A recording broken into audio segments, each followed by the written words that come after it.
Hello friends, नमस्कार दोस्तों। मैं आप सभी का फिर से स्वागत करता हूं अपने यूट्यूब चैनल ट्रेडिंग टर्टल्स पर। मैं आशा करता हूं कि आप सभी अपने घर में सुखी होंगे एवं स्वस्थ होंगे। तो चलिए आज की वीडियो की शुरुआत करते हैं।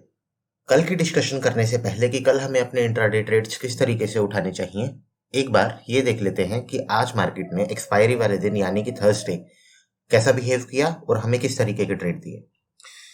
तो वीडियो स्टार्ट करने से पहले मैं आप सभी से गुजारिश करता हूं, अगर आपको ये कंटेंट पसंद आ रहा है तो प्लीज़ इस कंटेंट को लाइक कीजिए, हमारे चैनल को सब्सक्राइब कीजिए और अपने फ्रेंड सर्कल में शेयर करना मत भूलिएगा।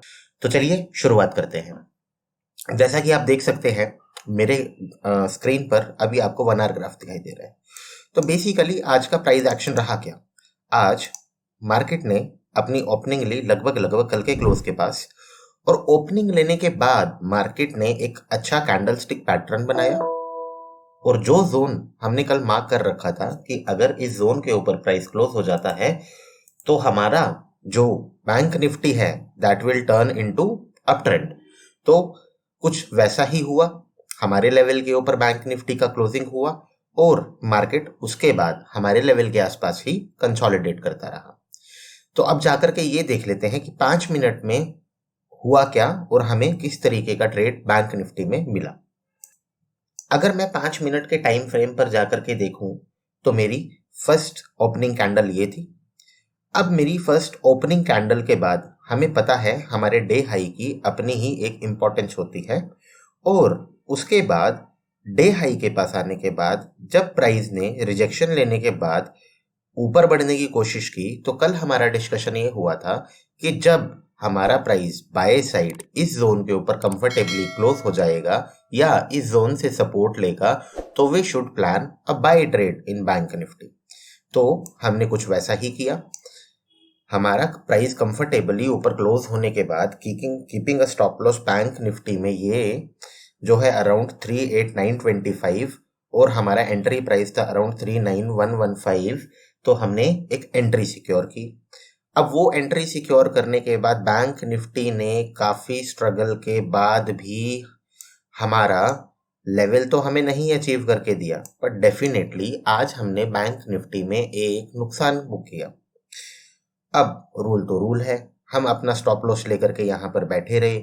अब ये तो मार्केट है, ये आपको भी पता है कि अगर आप मार्केट में इंट्राडे ट्रेड या किसी भी टाइप की ट्रेडिंग एक्टिविटी कर रहे हैं तो नुकसान आपकी गेम का एक पार्ट है और हमें उसे एक्सेप्ट करना भी आना चाहिए। इम्पॉर्टेंट बात यह है, जो भी नुकसान मैं बैंक निफ्टी या किसी भी एसेट में उठाता हूँ वो नुकसान मुझे ऐसा नहीं होना चाहिए कि मैं अपने अकाउंट की वैल्यू के हिसाब से लेटस से 5,000 का नुकसान ले सकता था और ट्रेड मुझे स्क्रीन पर 20,000 या 25,000 का नुकसान दिखा रहा है। तो उस सिचुएशन में हमेशा मेरा जो इमोशनल क्वोशंट है वो मुझ पे हावी हो जाएगा और there will be high probability कि मैं मार्केट में गलती कर बैठूं। तो चलिए, मुझे लगता है कि ये पॉइंट आपको क्लियर है कि आपके ट्रेड की डायरेक्शन के साथ साथ मनी मैनेजमेंट भी उतना ही इंपॉर्टेंट रोल प्ले करता है। चलो अब थोड़ा सा ये देख लेते हैं। आज तो चलो जो मार्केट ने हमें लेवल्स प्रोवाइड किए थे उन लेवल्स के अकॉर्डिंग जो भी हमें छोटा नुकसान हुआ उस छोटे नुकसान के साथ हमने एग्जिट कर दिया। अब ये देख लेते हैं कि हमारी कल की ट्रेडिंग एक्टिविटी क्या रहनी चाहिए। अब क्योंकि मुझे ये समझ में आ गया है, अगर मैं अपने इंटरमीडिएट टाइम फ्रेम पर जाके देखूं तो मुझे सीधा सीधा एक बात ये समझ में आती है कि जो मेरा इंटरमीडिएट टाइम फ्रेम है, मेरा इंटरमीडिएट टाइम फ्रेम लगभग इस ट्रेंड लाइन से सपोर्ट ले रहा है और मेरे प्राइस की क्लोजिंग भी लगभग मेरी ट्रेंड लाइन के पास हुई है।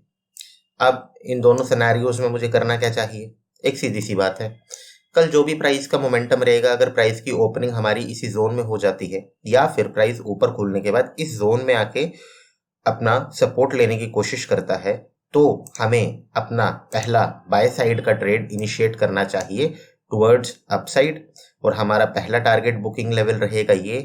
अब यहाँ पे टारगेट बुकिंग लेवल, पहला टारगेट बुकिंग लेवल अगर हम इस चीज को या इस लेवल को जो है अराउंड हमारा 39,480, अगर मैं अपना पहला प्रॉफिट बुकिंग लेवल ये एज्यूम करता हूं, तो आइए एक बार हायर टाइम फ्रेम में जाकर के देख लेते हैं कि मेरा दूसरा प्रॉफिट बुकिंग लेवल क्या बन सकता है।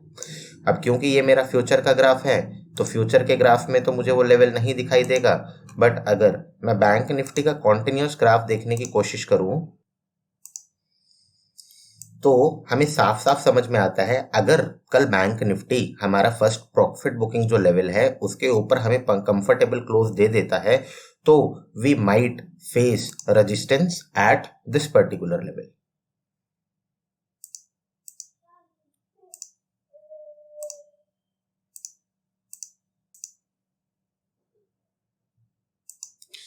तो चलिए, अब हमारे पास हमारे ग्राफ में हमारे दोनों लेवल क्लियर है।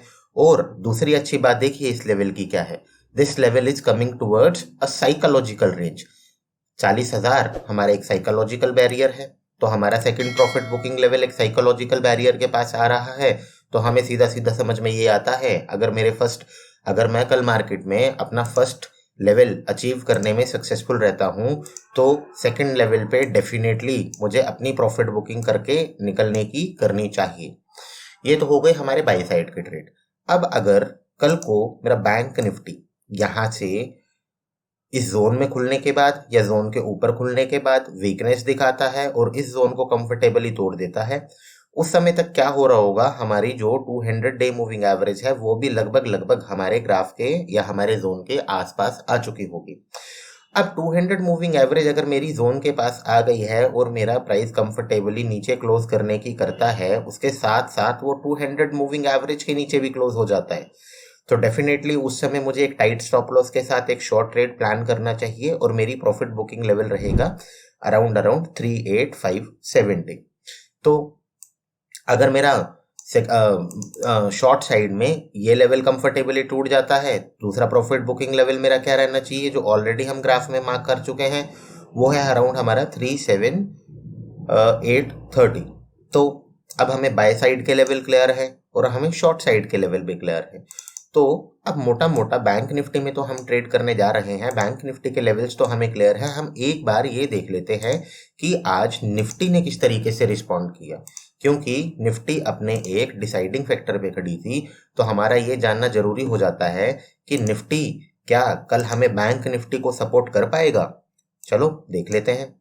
तो जैसे ही हमने निफ्टी का आर्ली चार्ट खोला, हमें एक सिंपल सी बात समझ में आई कि निफ्टी ने कंफर्टेबल क्लोज अपना 200 मूविंग एवरेज के ऊपर अपने 1 आवर टाइम फ्रेम में दे दिया है।